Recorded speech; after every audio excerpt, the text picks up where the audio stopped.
Hey everyone, I don't know if you can hear us, but we can't hear you. Hello, I can hear you.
Good evening, everyone. Can everyone hear us that are tuning in virtually? I can hear you. Perfect.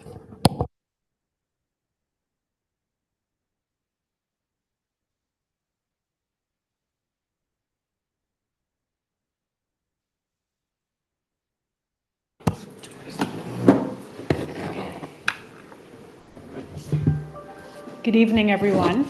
My name is Jennifer Shaw. I'm the Deputy City Clerk and Manager of Council and Committee Services. I will be opening the meeting tonight as it is the night where you select your chair and vice chair for 2025. The first item on the agenda is roll call. When I call your name, if you could please indicate if you're present, that would be great. Sue? Present. Nelson? Michelle? Here. Mark? Present. Megan? Megan McKay, sorry. Present. Rosemary? Present. Meg Oldfield? Here. Nancy? Present. And Councillor Key. Present. Thank you. I know we have a bit of an echo. I'm not sure if one of the other mics is on or no, it's just this one.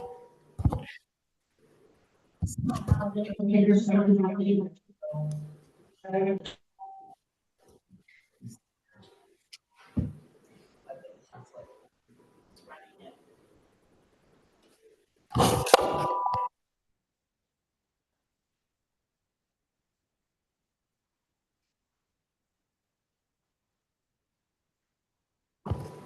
Okay, so we will proceed with the election.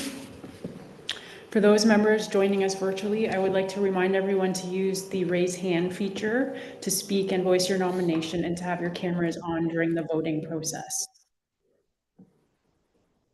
At this time, I will open the floor to nominations for the position of chair for 2025. Are there any nominations for the position of chair? Nancy, I see your hand. Is the nomination for yourself or someone else? The nomination is for Michelle Goodrich, please.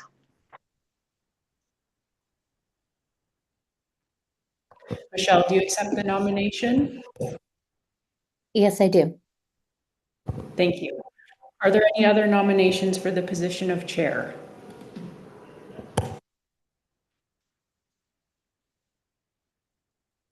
Nelson, I see your hand. Okay, so Nelson has nominated Susan. So we have 2 nominations for chair. Are there any other nominations?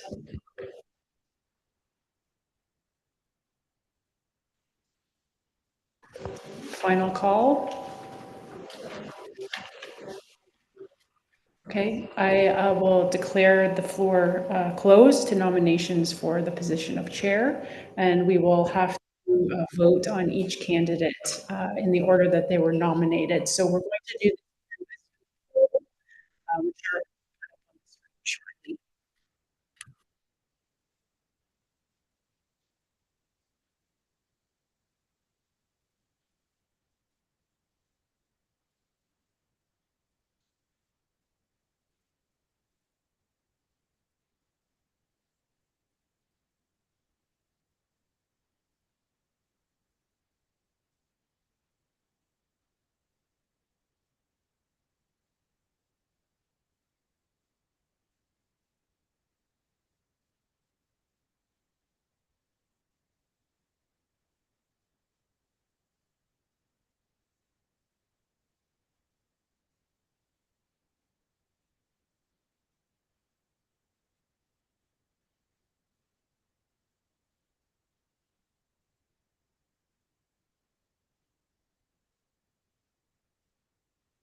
Sorry, everyone, we're going to redo the online poll.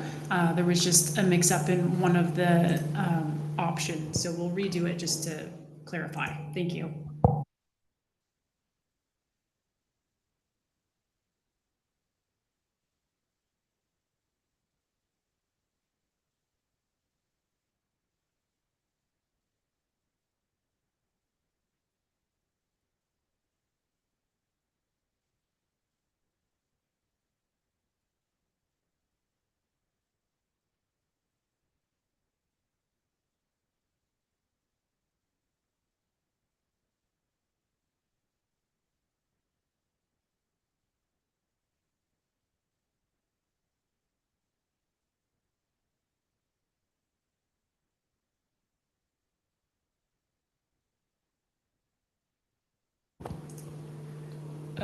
So just to clarify, the only two nominees that people should be voting for are Susan and Michelle. Nancy nominated Michelle, so someone is voting for Nancy, but Nancy didn't run. So did redo that again.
So I apologize.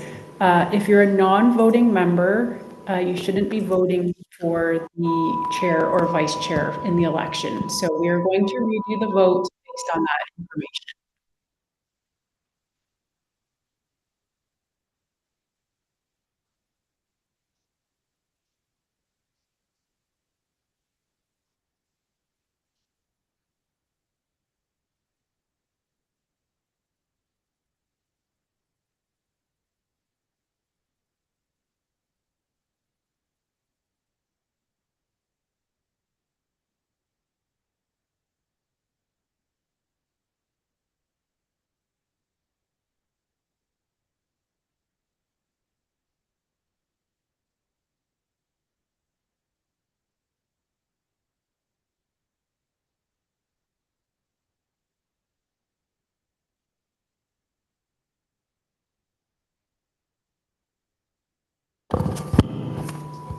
Okay, so after all of that, we have a tie vote.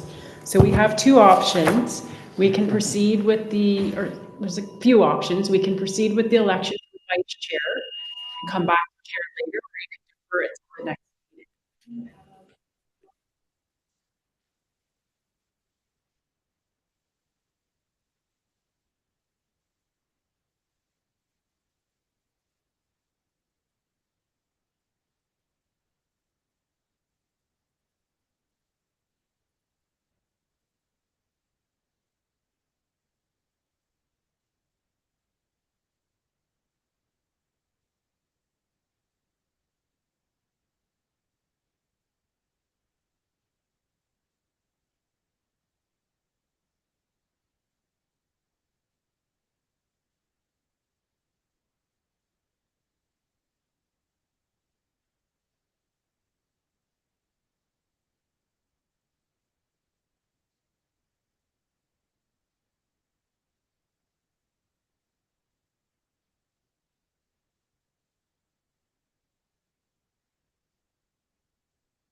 Okay, everyone, we're going to try this again.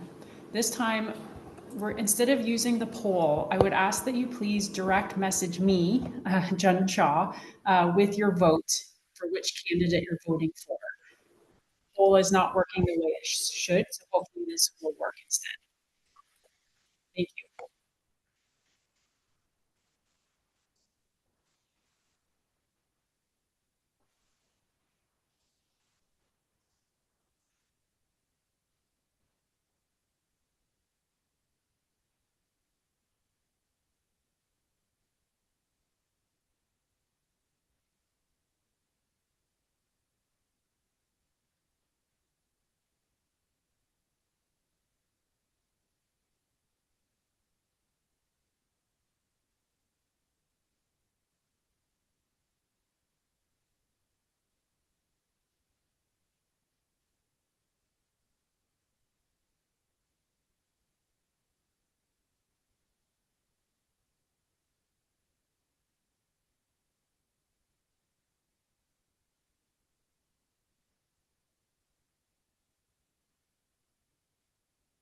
Nancy, if you could send me your vote, please.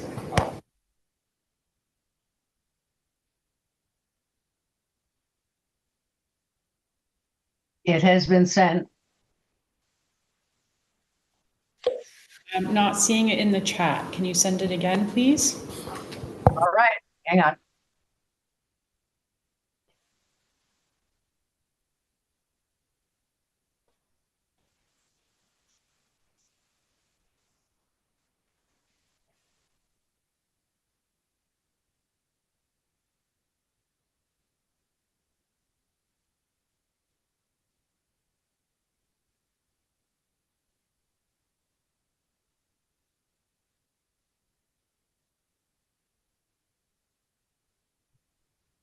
Jennifer?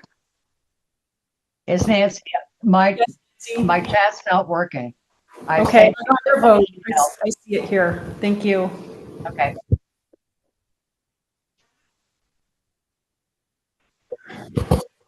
Okay, thank you, everyone. So the results are 3 votes for Michelle and 4 votes for Susan. So Susan is elected as chair.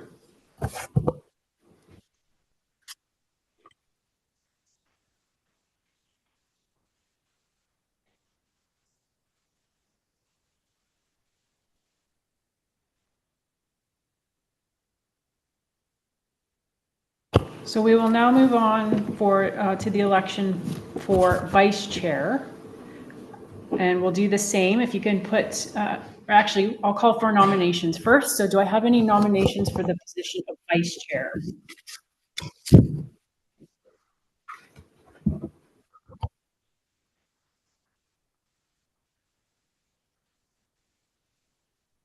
Nancy, go ahead. I'm nominating Michelle Goodrich. Okay. Michelle, do you accept the nomination? Yes, I do. Thank you.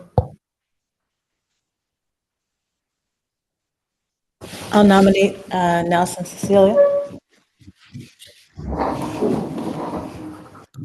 Nelson, do you accept the nomination?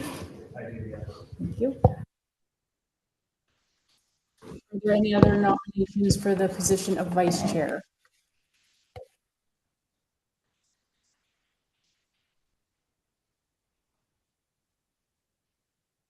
Final call.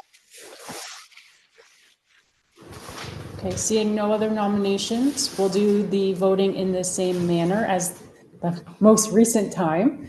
So those of you joining virtually, if you can put it in the chat, or Nancy, however you did it last time, please.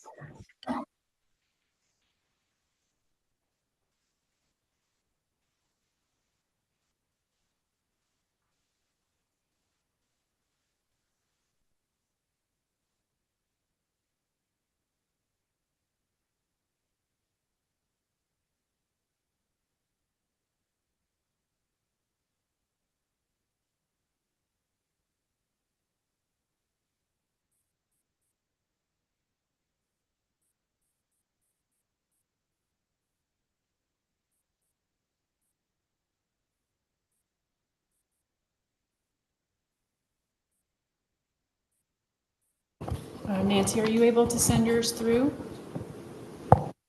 Just went by email, sorry. Thank you.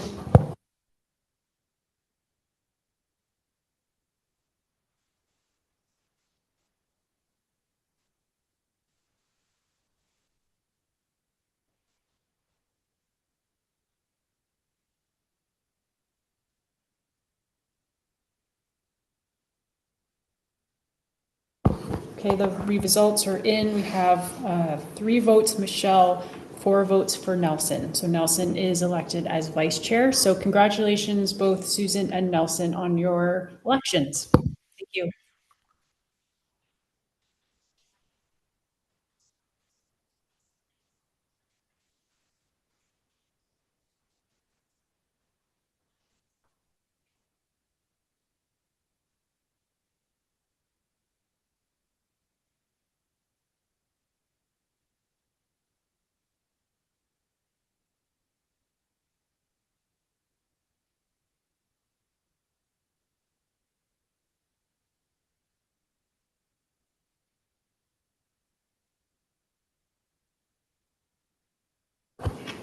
Michelle, to answer your question, we're not sure why there were 8 votes because there's only 7 eligible voting members present tonight. So that's why we kept redoing it. But the 4-3 reflects the members present and voting tonight.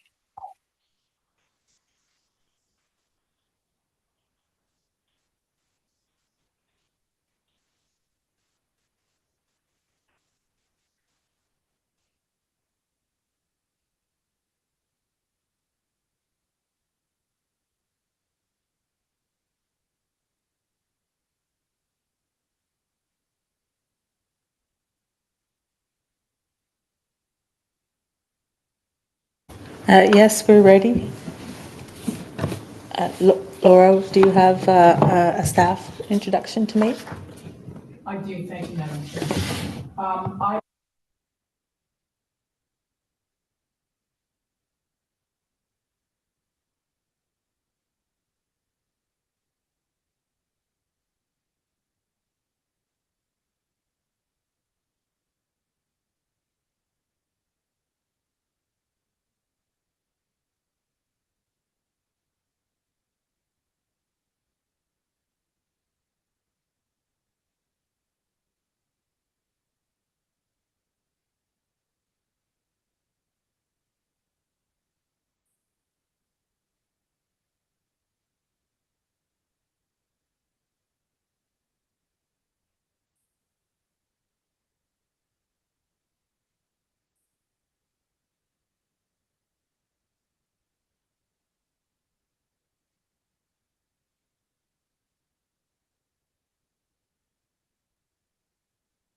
Thank you, Laura. A reminder to members of the committee that the Municipal Conflict of Interest Act requires committee members to declare any direct or indirect pecuniary interest in relation to a matter under consideration. Are there any declarations of pecuniary interest? Seeing none, we'll move forward with this meeting. Our first item for consideration is approving the MHAC minutes from December 5th, 2024. Members of the committee, can I have a mover and a seconder to place this motion on the floor, please?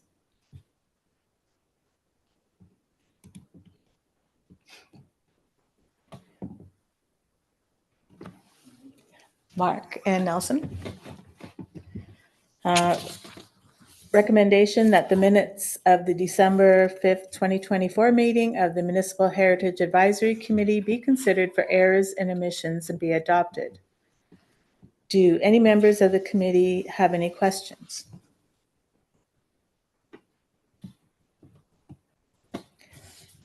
Seeing none, I will ask the clerk to call for the vote.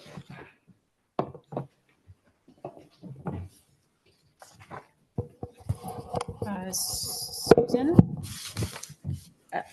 I wasn't present for the last okay, meeting, so I'll no problem. decline. Nelson? Michelle? I also was not at the last meeting, so I will say no. Okay. Mark? In favor. Rosemary? In favor. Meg Oldfield? In favor. And Nancy?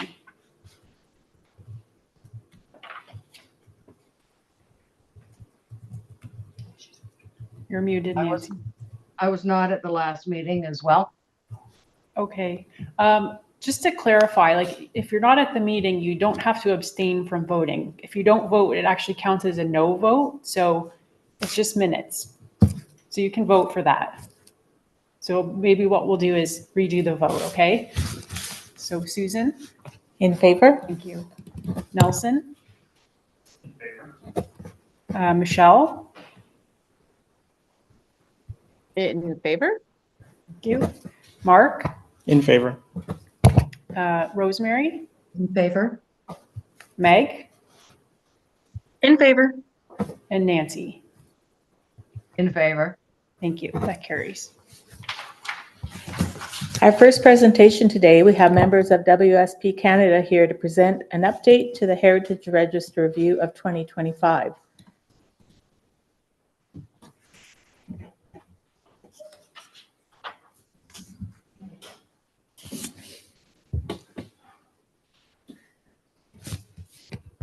All right, thank you very much. You can put it into presentation mode.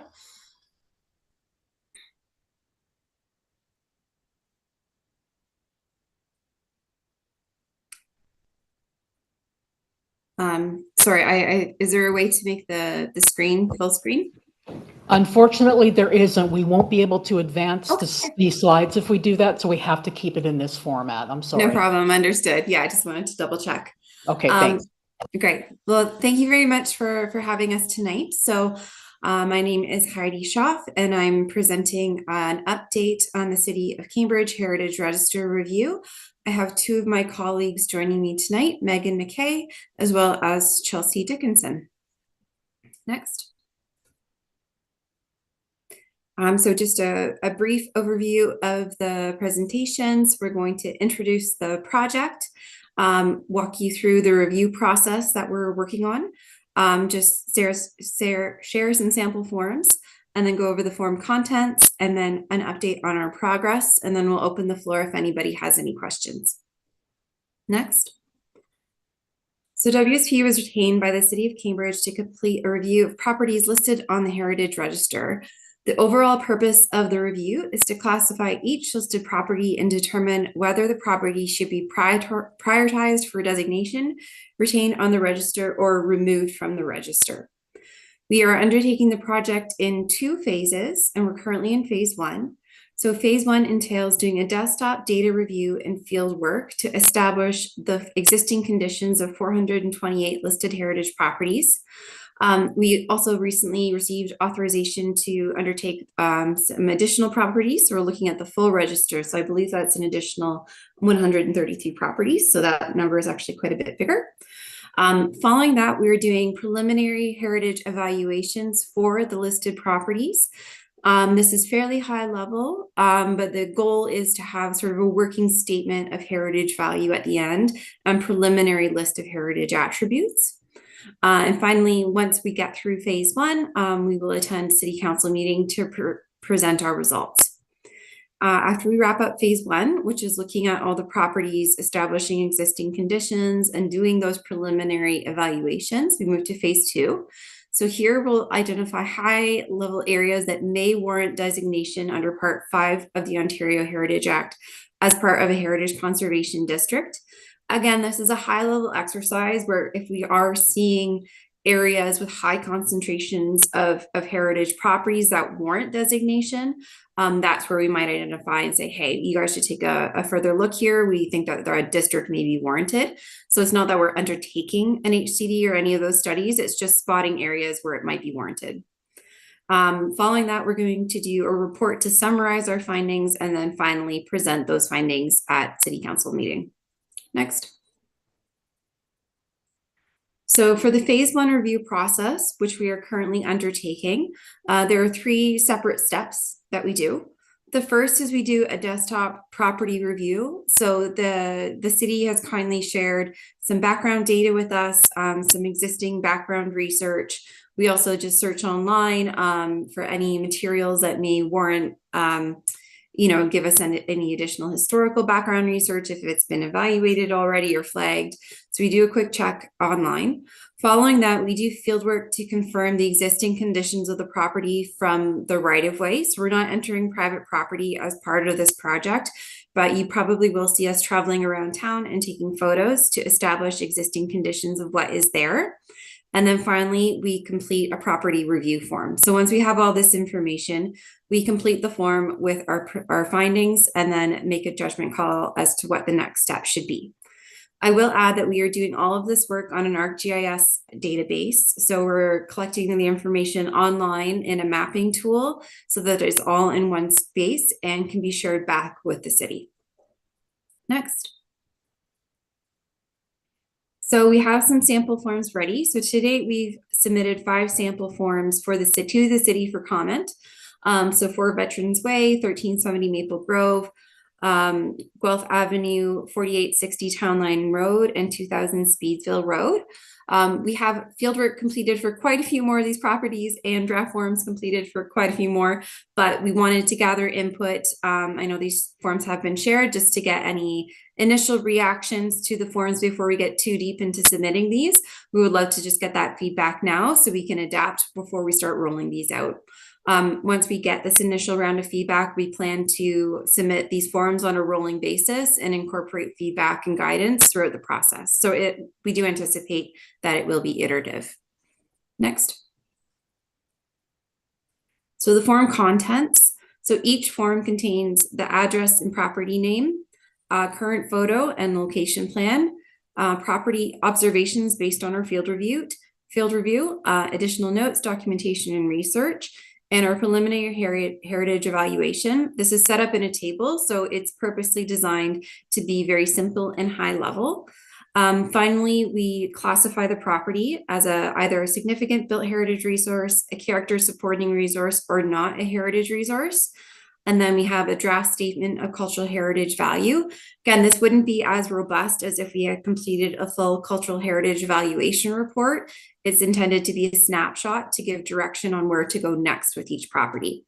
We also identify if there are any risks associated with the property. You know, if there's a current development application out, that might put it at higher risk, as opposed to if it's part of another protected area, like a cultural heritage landscape, that might de-risk it. So we're trying to evaluate what next steps should be based on what exists there now and what pressures are present at that property. Finally, the final conclusion on the form is a recommendation, which is to add to the designation work plan, retain on the register, or remove from the register. Next. So our progress to date. So we've completed desktop review for 243 properties. Fieldwork is complete for 117 properties, and 5 draft forms have been submitted to the city for review. Again, we have forms completed for quite a bit more of those, but we just want to gather some feedback before we submit those. So our next steps is we continue to complete these forms with rolling submission to the city. And also just noting that we did receive the go-ahead for that additional scope to add those last 130 properties approximately to the review list. So I'll pause here, and if anybody has any questions, we're happy to discuss, or if you have any feedback on the forms completed to date, we're also happy to hear that feedback. Thank you, Heidi. Does anyone have any questions for Heidi?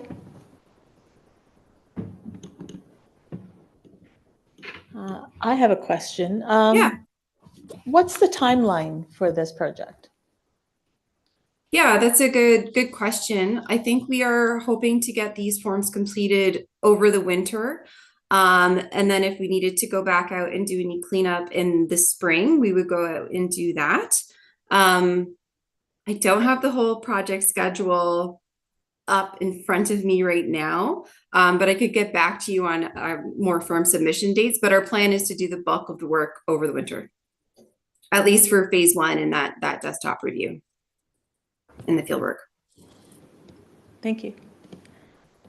And I had one other question. Is there any opportunity in this review to identify significant historical community figures that are associated with any of these heritage properties? That's a good question. We are doing historical research as part of the review. That said, it's not, we don't go into as much research as we would for a full share, because we're trying to kind of get through it and identify next steps. That said, if there are historical figures, or if there's background research available that anybody wants to flag, we would certainly take that on board. There is room on the form to note those items. So, you know, if there's anything that you want us to consider, you can always send it along and we can incorporate it. Thank you. Does anybody? Oh, yes, Councillor Kimpson has a question. Yeah. Thank you very much, Madam Chair, and through you. Thanks for your presentation. Wondering, through this process and following up on Madam Chair's question, does any of this sort of get looked at by our archives department or anything like that as part of the review? I'm wondering if they might be more familiar or have information on historical figures. That's a good question as well. We had not included the archives as part of the review of the forms. I think our workflow right now is, you know, it's drafted by WSP staff, and then it goes through senior review and then to the city heritage planners, you know, mainly Jeremy and Laura for a look. So I don't think the archives was included as a reviewer for the forms. That said, it might be that we could put out an information gathering request to see if there are any prominent historical figures that we should consider as part of our work. That might be an efficient way of gathering that information, because it's going to be a lot of forms, so they take a while to review as well. So I don't want to throw, you know, 600 forms at someone at the archives if they're not expecting that. So we might have to think about if there's a way to do that efficiently to try and get that voice on these forms. Thank you very much. Any other questions for Heidi? Laura, do you have a question? Unless there's someone else from the committee, I'll go last. Seeing none. I just wanted to clarify, and Jeremy can also add anything in addition to this. The intent of these forms is to give us a jump start on the research and evaluation of the properties. One of the next steps that we'll be looking at is possibly hiring some students or other researchers to go down into the archives and do some of that preliminary research for us. Scott, part of his contract here with the city as well, is to primarily work on Part 4 designation. So he'll be doing a lot of that as well. So I just wanted to sort of lay the groundwork in terms of what the intent is for these forums and what the next steps will be from there. This is just the first step of that overall process to try to get as many designated off our listed properties register before we hit the ministry deadlines in 2 years. Yeah, thanks, Lauren. I completely agree. You know, it's not meant to be an in-depth historical review of each property, but rather just you know, higher level, quick, trying to get to next steps and identify priorities. So I completely agree with everything you said. Thank you, Heidi, for your presentation. That was great. Thank you. For our next presentation today, we have Matt Holland, project engineer at the City of Cambridge, with us today to provide presentation on the Blair Road retaining wall design.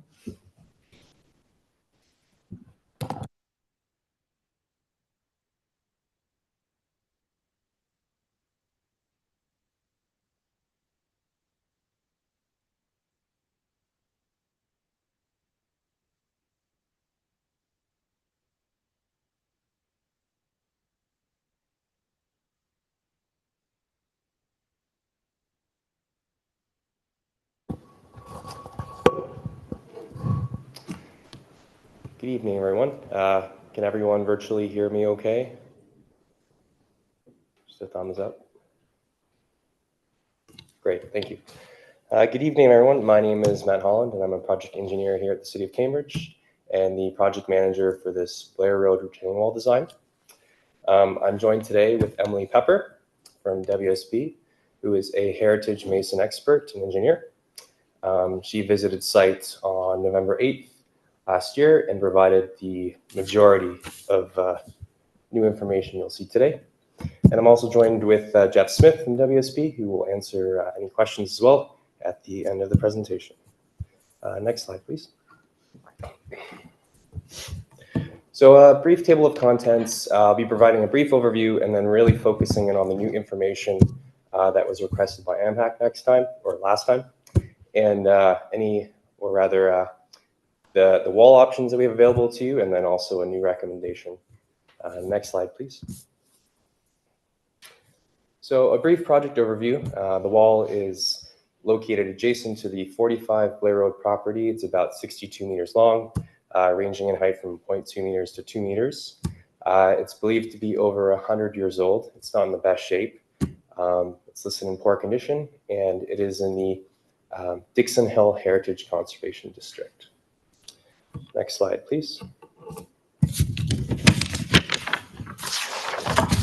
So last MHAC meeting, we were here. There was some questions, and we wanted to come back and make sure you had all the information to make an informed recommendation. So on this slide here, we have a summary of that new information. The first point is in regards to mortar joints. So from Emily's site visit, we believe that the mortar is lime-based, although the only way to be sure would be to do a petrographic analysis. We didn't deem that to be necessary, just given the cost, and that confirmation of that information wasn't going to influence our decision-making. Secondly, the front face parging appears to be cement-based. We're not sure if it's natural or Portland, but it's cement-based, and it likely prevented the proper drainage from behind the wall, which would contribute to accelerated wall decay. Excuse me. One key finding that Emily made was that it is assumed that 100% of the back face of the retaining wall would need repointing due to excessive organic growth that had penetrated through, and you can see that from the front of the wall. And then also the fact that the backside of the retaining wall is exposed to those freestyle cycles.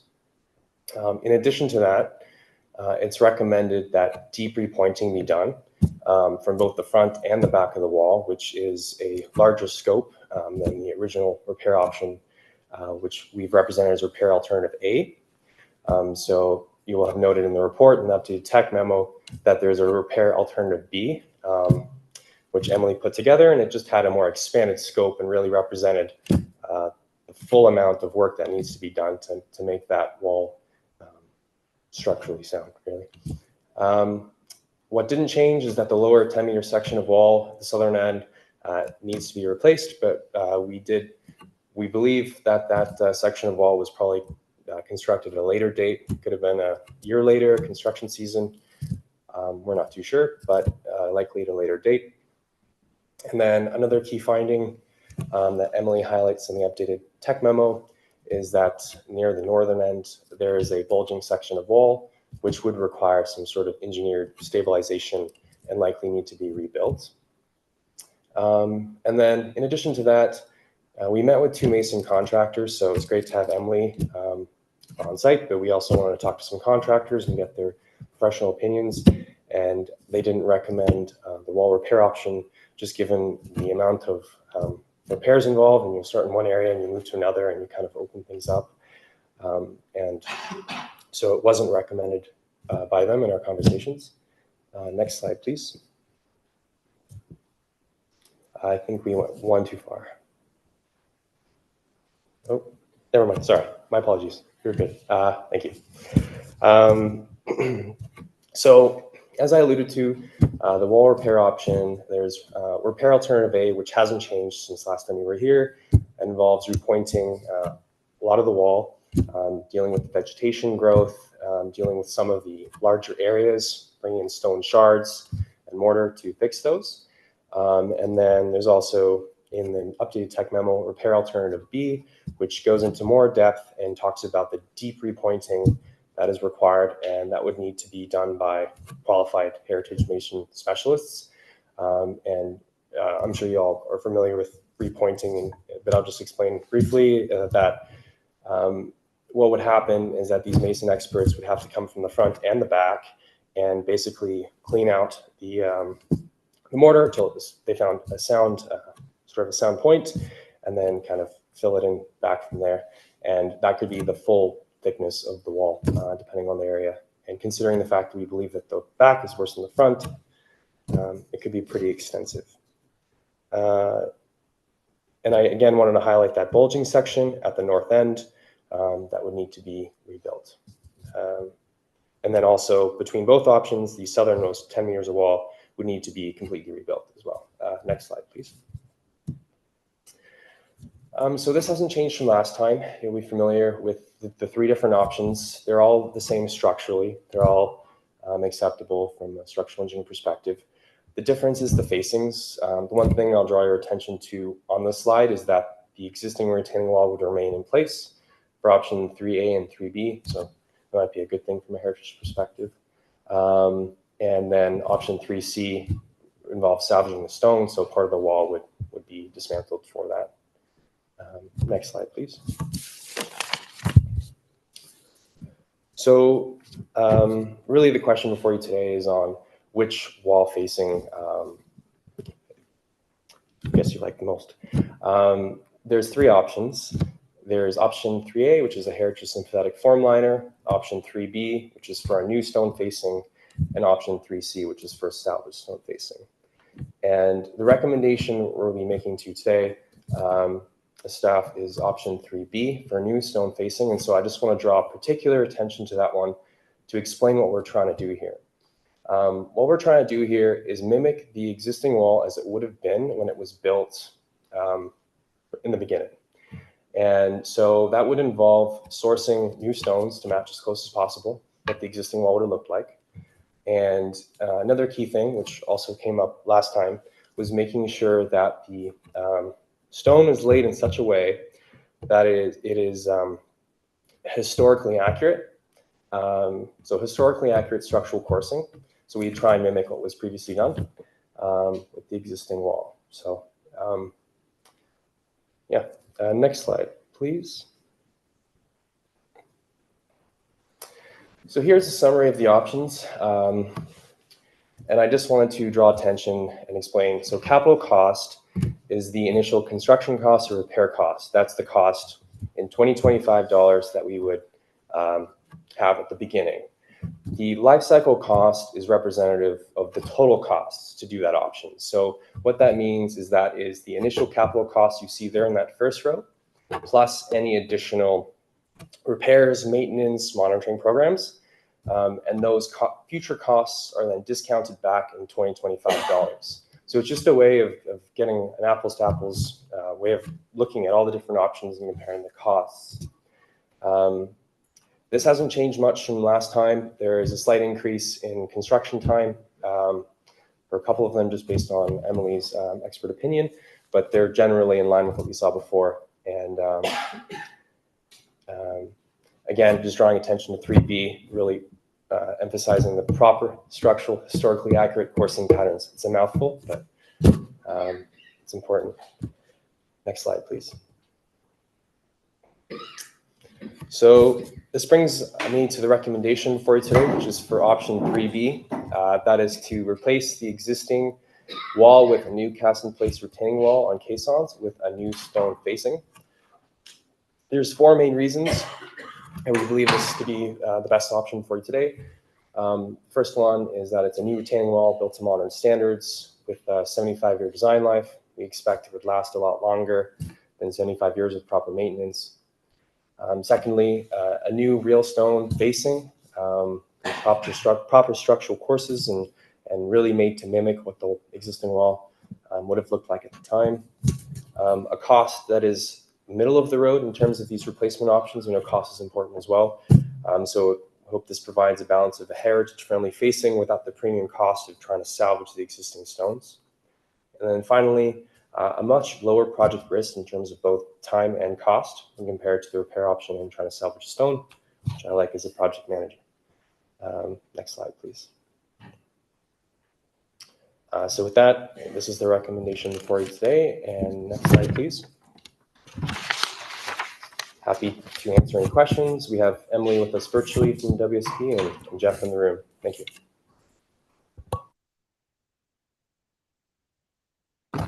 Thank you, Matt. Do we have any questions for Matt? Mark?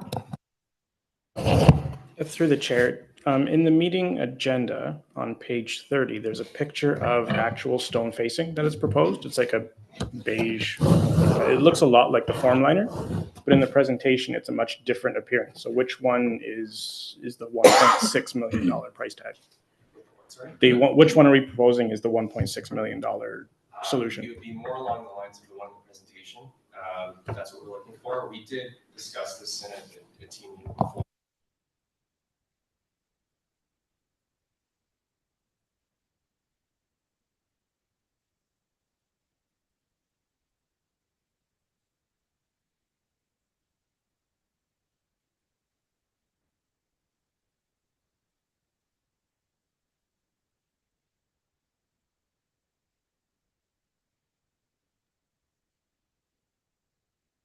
My apologies. I'll start over.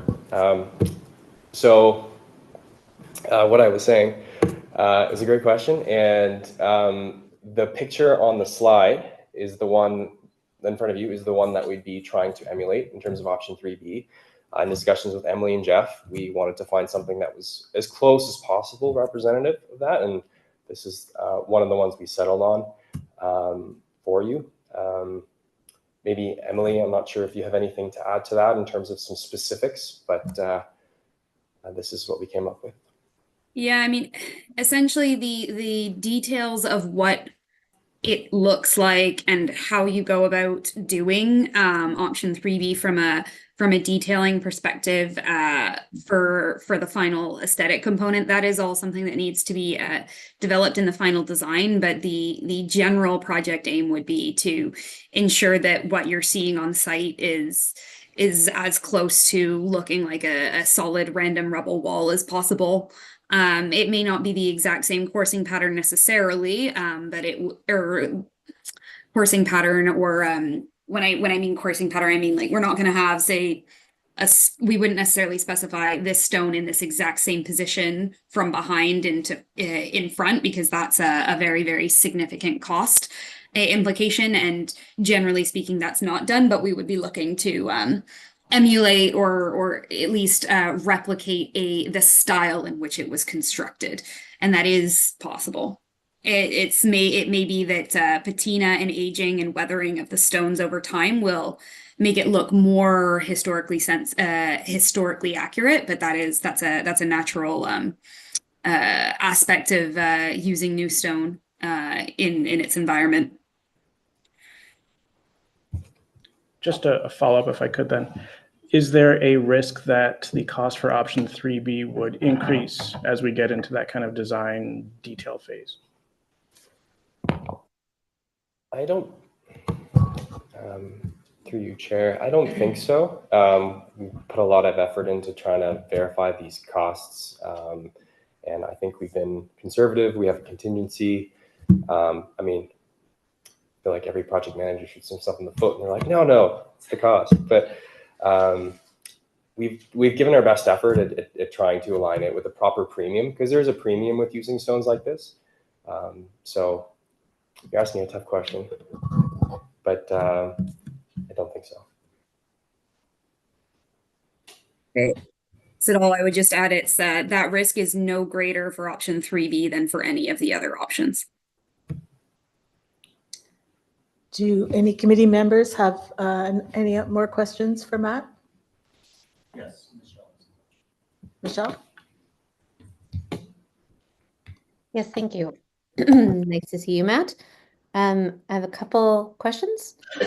The first one is, I was wondering if you had additional information on the two mason contractors that were asked to give their opinion, and if they're experienced in heritage masonry, and especially in this specific part of the province.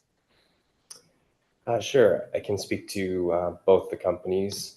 One is Strata Masonry. I can't recall which small town they're out of, but they do work in Cambridge, and then also Royal Masonry. I did ask them on their heritage experience, and they had dealt with similar types of walls, not to this scale, but I mean, from, I wouldn't say grilling them on that, questioning them on that, the same as you're questioning them on heritage experience, which is important when taking on these kinds of projects. They made a good point in the sense of a lot of times masonry is masonry. You know, they know how to do the work, and they've done a lot of it. One of them, Strata, highlighted that if, for example, you're doing a repair option, which then it's more important to make sure you pre-qualified contractors. A lot of the types of masons that do that kind of work, that deep repointing work, come out of Toronto and Ottawa, because these local contractors don't actually have the tools or the experience on that. So actually, that was one of the things that came up, is that if there's a deep repointing work requested, then they may not be able to get on that because they don't have the tools or expertise. So I think they were pretty straightforward and honest in their conversations about it. Thank you. And I have one more follow-up question related to the specific style. I realize that obviously as the project continues, those styles, like with coursing, the type of mortar that's used, stones, etc., will be determined later. I just wanted to ask if some work has been done to plan for or look to source stones that would be used for this wall locally, and if that will incorporate granite, because there seems to be a fair number of granite stones in the existing wall. Through you, Madam Chair, we haven't gotten to that level of detail yet. We've had some preliminary discussions, and obviously we can source as local as possible. That'd be ideal, but it's not something I can personally speak to at this time. I could get you an answer.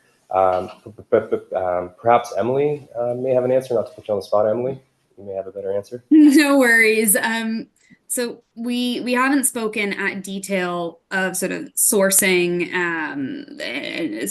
of stones. Again, that's a stage that we haven't reached at the project yet. But the aim would be to be as sympathetic and replicative as possible to what is there originally. So not just the type, but of course, in a lot of these types of heritage projects, the aim would be to look to see if there is a quarry that you can almost match some of the stones back to, and then go, okay, is this quarry still active?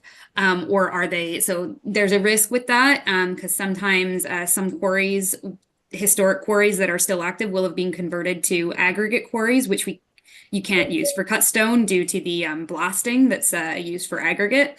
So you may have to look sort of off to the side or elsewhere, and you then end up sort of looking at, okay, try to keep it as tight knit as possible, but then you kind of branch out your radius of acceptable locations. You say, okay, maybe one's closer, but the match aesthetically isn't quite the same, versus when it's a little farther away, it's going to be closer. It might have a better aesthetic, and you end up sort of doing those balances and those negotiations with within the design team to figure out what is most appropriate for the history of the wall. Thank you.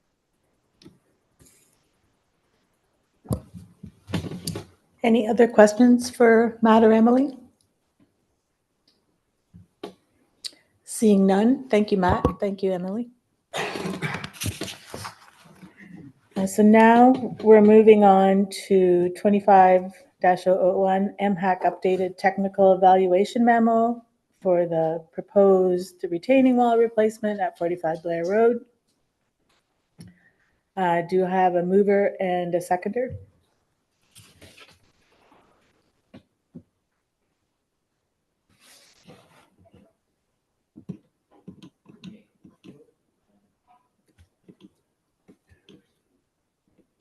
Megan? And Rosemary? All right. So we will have Laura Waldy, our Senior Planner of Heritage, to provide a brief overview of the report. Laura? Great, thanks, Madam Mayor. Madam Chair, rather.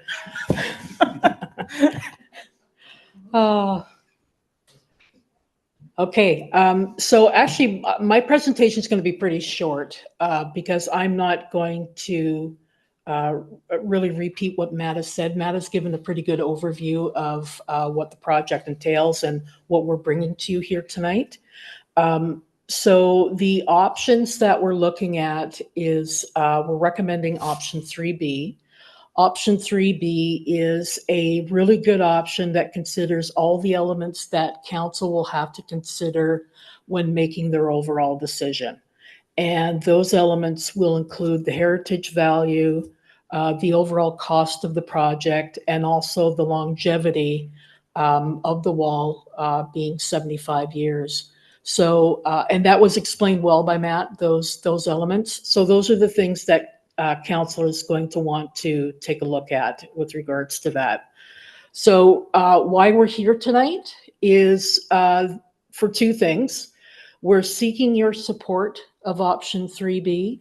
And secondly, we want to gather your comments and record them so that we can take them forward to council so that they'll have the information they need to make a decision.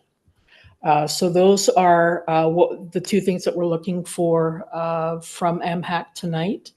That concludes my presentation. We can actually go to the next slide that shows the recommendations again. And that's all for presentation for me tonight, but staff are happy to answer any questions that MHAC members may have. Thank you. Thank you, Laura. So I'll read the recommendations out. Recommendations that report 25-001 MHAC updated technical evaluation memo for the proposed retaining wall replacement at 45 Blair Road be received, and that the Municipal Heritage Advisory Committee, MHAC, receives the updated technical evaluation memo revision 3 prepared by WSP for the 45 Blair Road retaining wall, and further that the Municipal Heritage Advisory Committee, MHAC, supports option 3B, replace with new cast-in-place concrete wall on caissons with new stone facing be adopted. Do any members of the committee have any questions or comments for staff? Michelle, go ahead. Thank you. So I had the opportunity of being able to go on site and take a look at this, and I think folks that let me do that, I very much appreciated it. Um, what I would say is that I caution members of the committee when thinking about finances. This committee is supposed to be advising on heritage and the best for heritage, and I would say that it's not in our purview or prerogative to look strictly at how much a thing costs. Based on the presented three options this evening, I would highly recommend option 3C. That means that at the very least, we are reusing the stones that were originally placed there. We're making sure that they're the same consistency, the same composition, and we're getting something that looks as close to what is there now without doing a full repair. So I will not be in favor of this motion as written, and I highly recommend moving to 3C instead of 3B, if those are our three options. Thank you, Michelle. Any other comments by the committee?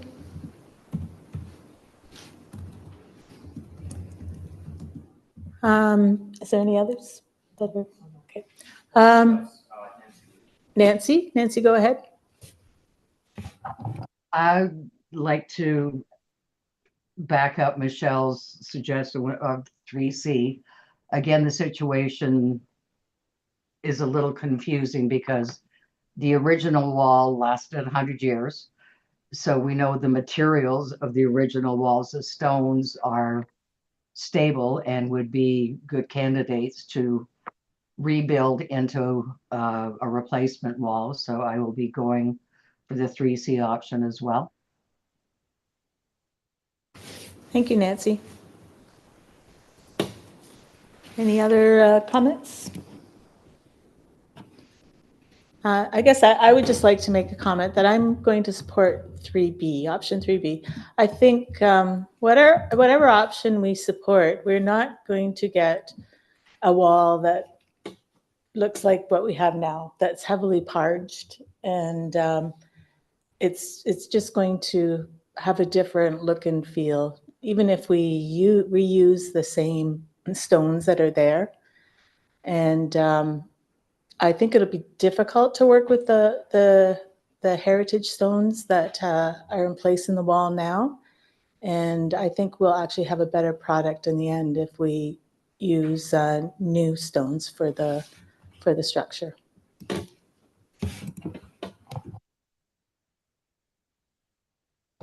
And seeing no other questions or comments, we will go ahead with the vote. Madam Chair, do you want to vote on 3C since we have a mover and seconder for that? And if that fails, then we'll go back to the motion as written. Yes, we probably should do that, yes. Okay, so I will call the vote on option 3C. Moved by Michelle, seconded by Nancy. So Sue. Not in favor? Nelson. Michelle. Agree. Mark. Not in favor. Rosemary. Not in favor. Meg. Not in favor. And Nancy. In favor. So that's defeated. So that puts the original motion as written in the staff recommendation back on the floor. And I can call the vote on that since there was already a mover and seconder. I think so, yeah. By Meg, seconded by Rosemary. So this is on the motion as written with 3B. Sue. In favor. Nelson. In favor. Michelle. Disagree. Mark. In favor. Rosemary. In favor. Meg. In favor. And Nancy. Disagree. And that carries. So our next item for consideration is the report on the recommendation to designate the property located at 82 Beverly Street. We have Scott Abbott, planner, with us to provide a brief overview of the report. Madam Chair. Good evening, everyone.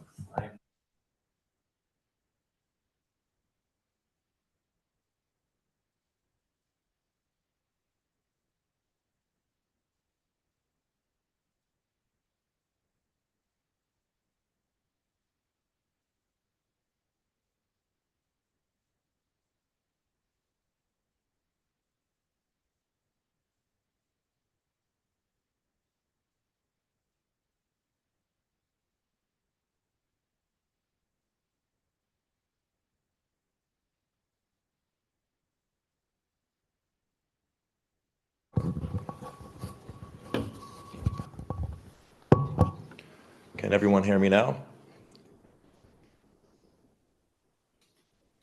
Yeah, looks like it. Yep. Okay, where was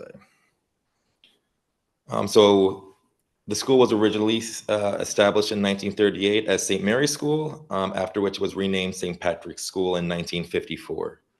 The property is closely associated with Reverend Emmett Doyle, who was instrumental in the growth of Catholic education in Galt, and the Sisters of Notre Dame, who served as educators. It became a cornerstone of Catholic education until its closure in 2010. Next slide. Architecturally, the property is a fine example of Edwardian and classical revival styles, which were common for institutional buildings of the early 20th century. Key features include the red brick exterior with a symmetrical facade, segmented arched windows with stone keystones, decorative stone banding, and a flat roof line with a parapet. These elements make the building a visually striking and cohesive design. Culturally, the property is significant for its role in the development of Catholic education in Cambridge. It served as an educational institution for decades, fostering community growth and reinforcing the strong historical ties between St. Patrick's Parish and the local Catholic community. The building represents a key chapter in the city's religious and educational history. The property's cultural heritage value is further supported by its physical attributes, including the red brick facade, symmetrical design, and decorative stone detailing.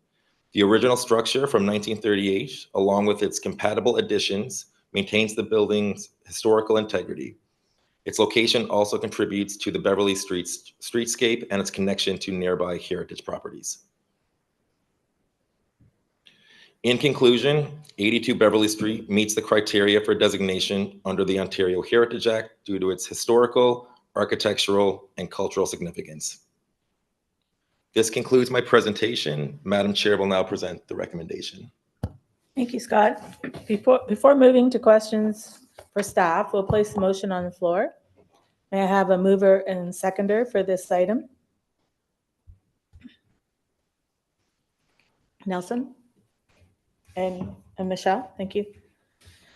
So this is item 25-002, MHAC recommendation to designate 82 Beverly Street. Recommendations that the Municipal Heritage Advisory Committee, MHAC, supports the recommendation to designate the property municipally known as 82 Beverly Street under Part 4 of the Ontario Heritage Act. Do any members of the committee have any questions or comments for heritage planning staff?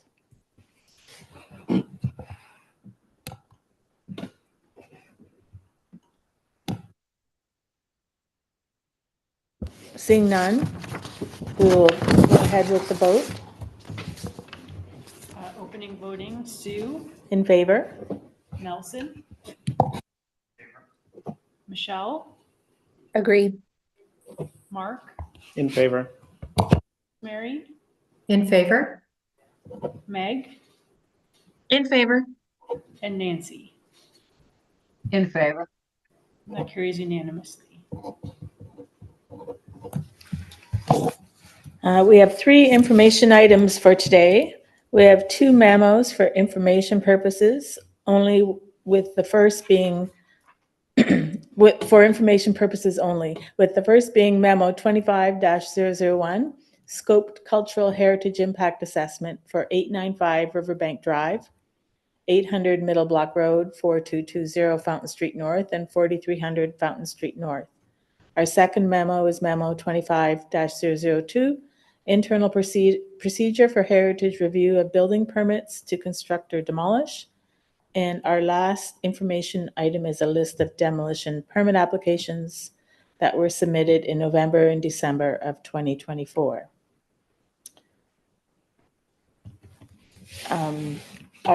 Can we ask questions about these? Or have a comment on them? Yeah, through you, Madam Chair. Yeah, if you have a comment or question, we sort of intended to have more just so the committee is kind of aware of, for example, the demolition permit application. But yeah, I'm happy to take a question if you have one. I guess it's not really a question I have, but it's more a comment that it's unfortunate now that designated buildings no longer trigger a review of if there's a building permit beside them, adjacent to them. So only if there's a demolition will the heritage aspect be triggered, but not with a building permit. So does that mean with something like 183 Water Street South, where there was no heritage on the property, but there was heritage properties adjacent, there would no longer be a heritage review required? It's a good question. So there's sort of two sort of streams of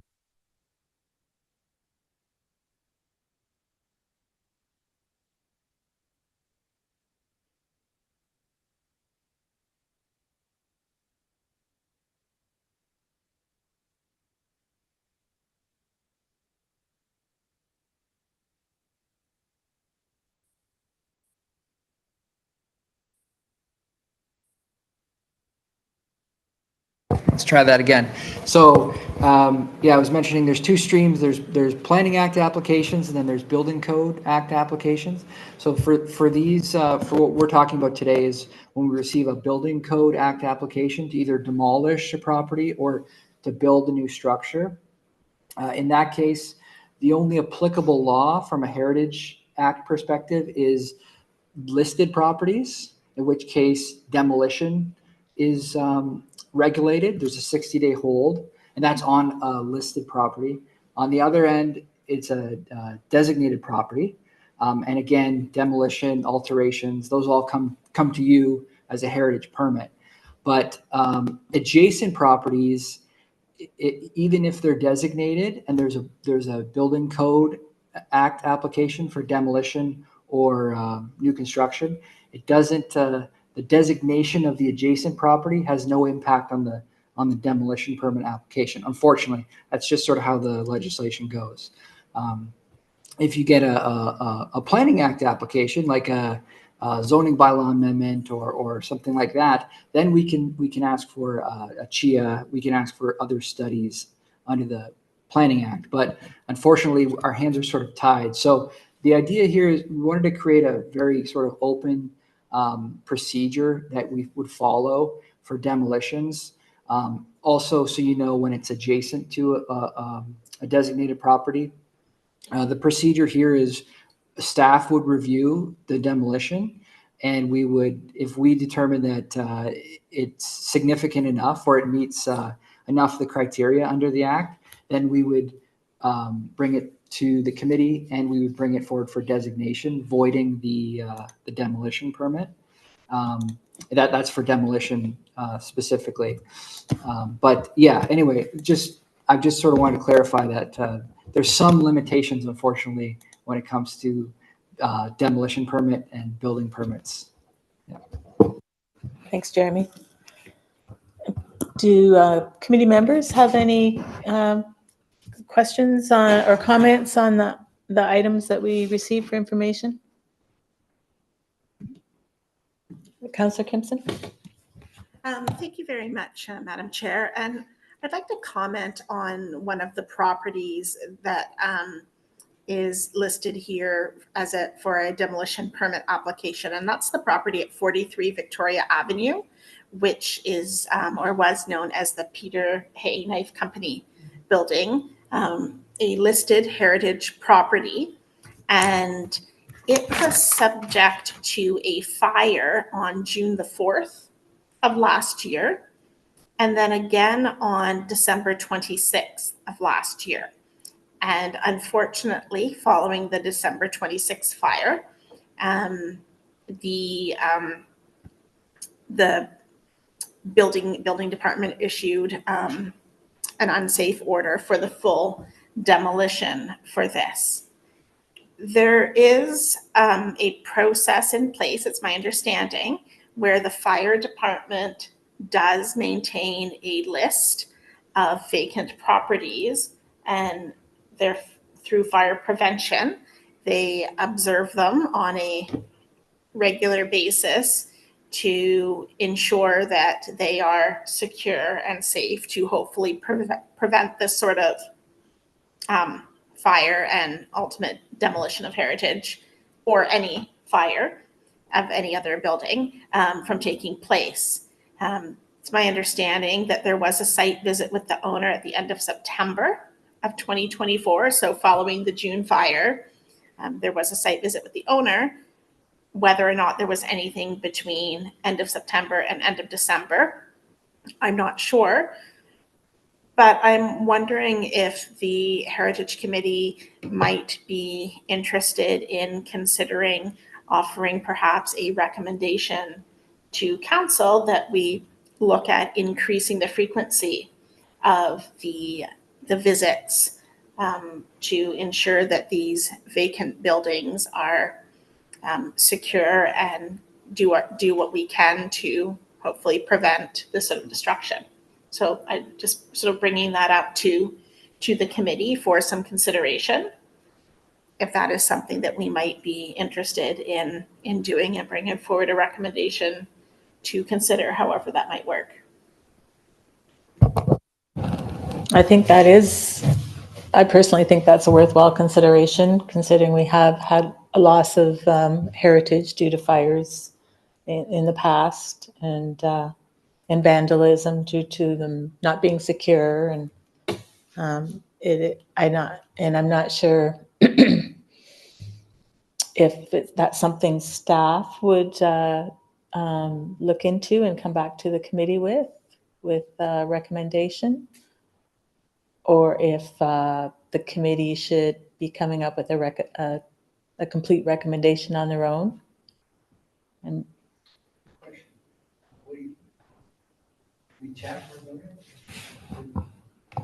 I think what we'll do is we'll take this back and discuss it amongst staff, because obviously we need to get some feedback from our management as well about how to handle this.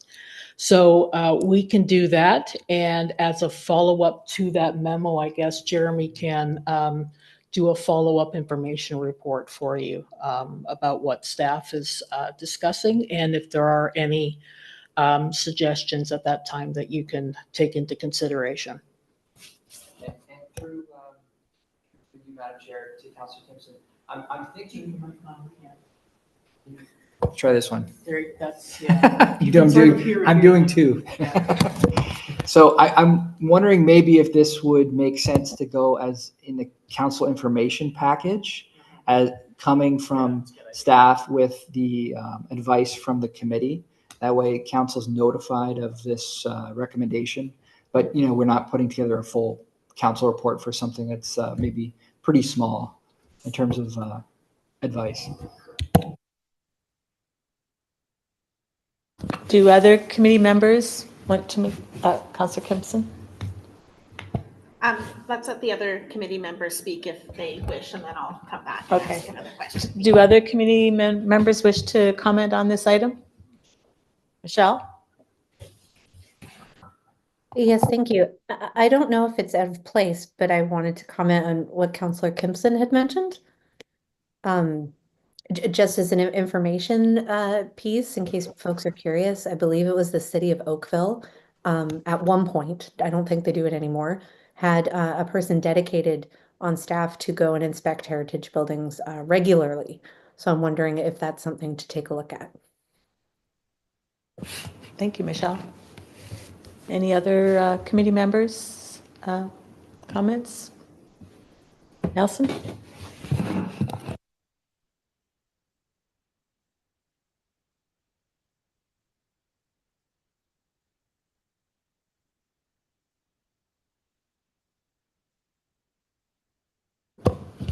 We've just actually done some revisions to the property standards bylaw. I need to see if that's actually gone to council and been approved. That's one of the things that we need to investigate. So there's a few things we need to look at behind the scenes before we bring something back to you and let you know what we've found and what we recommend going forward, if anything.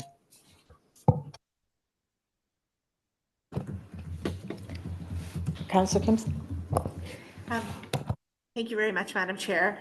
I'm not sure if this is normal protocol, but I'm wondering, would it be possible to maybe have someone from fire or someone from bylaw come and speak to us about what the current process is before we make our recommendations forward? I just caution, I don't want to get into something that is onerous and takes a long time to do. That sort of defeats the process.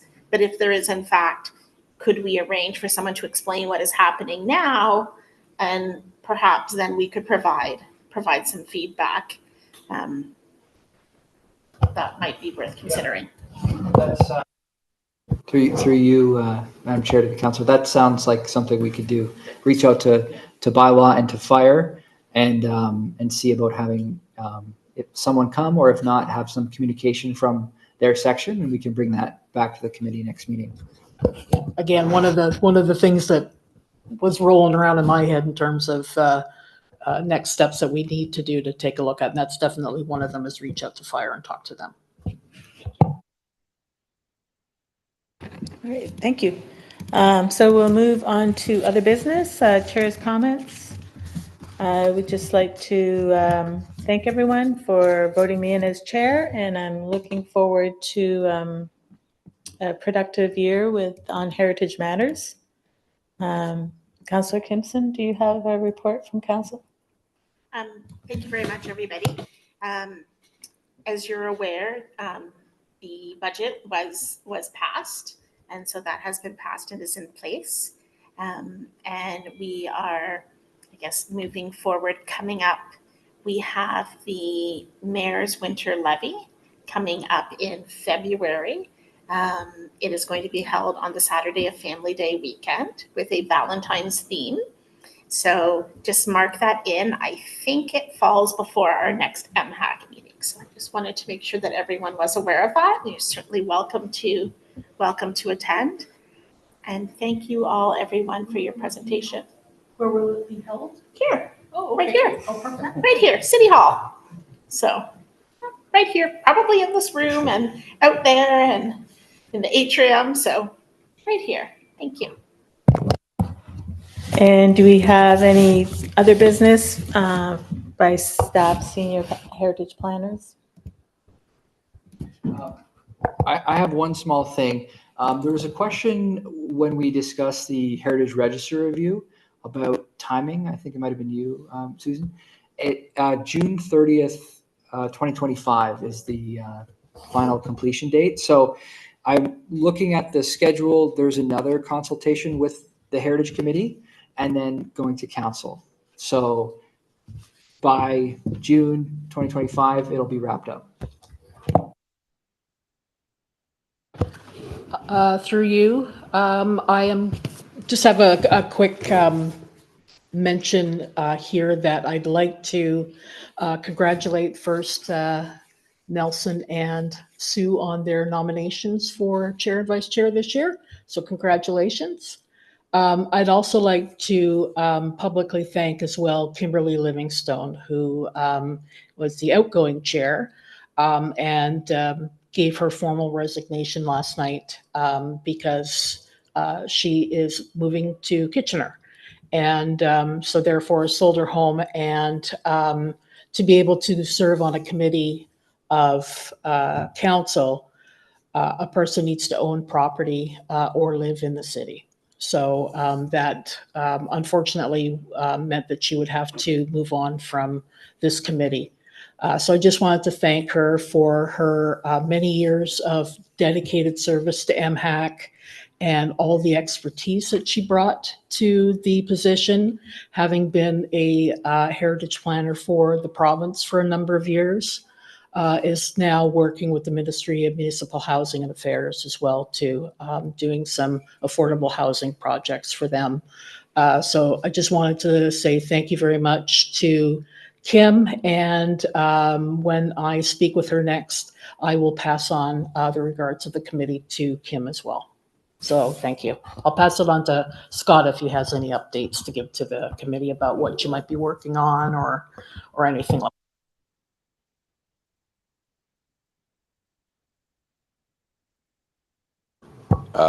Through the chair. Working on quite a lot of designations. I have a priority list, so you'll be seeing it at the next coming meetings. Expect multiple designations coming forward. Thank you. That's great news. So we've reached the end of our agenda, and the final order of business is closing of the meeting. Do I have a mover and seconder?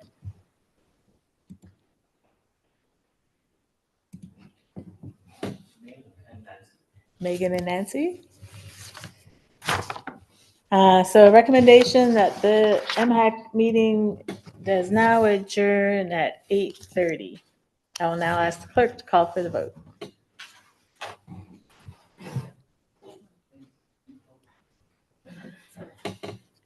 So the motion to adjourn, Sue, In favor? Nelson, Michelle, Agree. Mark, In favor. Rosemary, In favor? Meg, In favor. and Nancy. In favor. And that carries unanimously. Thank you, everyone, for joining us this evening. Our next meeting is scheduled for February 20th at 7 p.m. Have a great evening, everyone. Good night.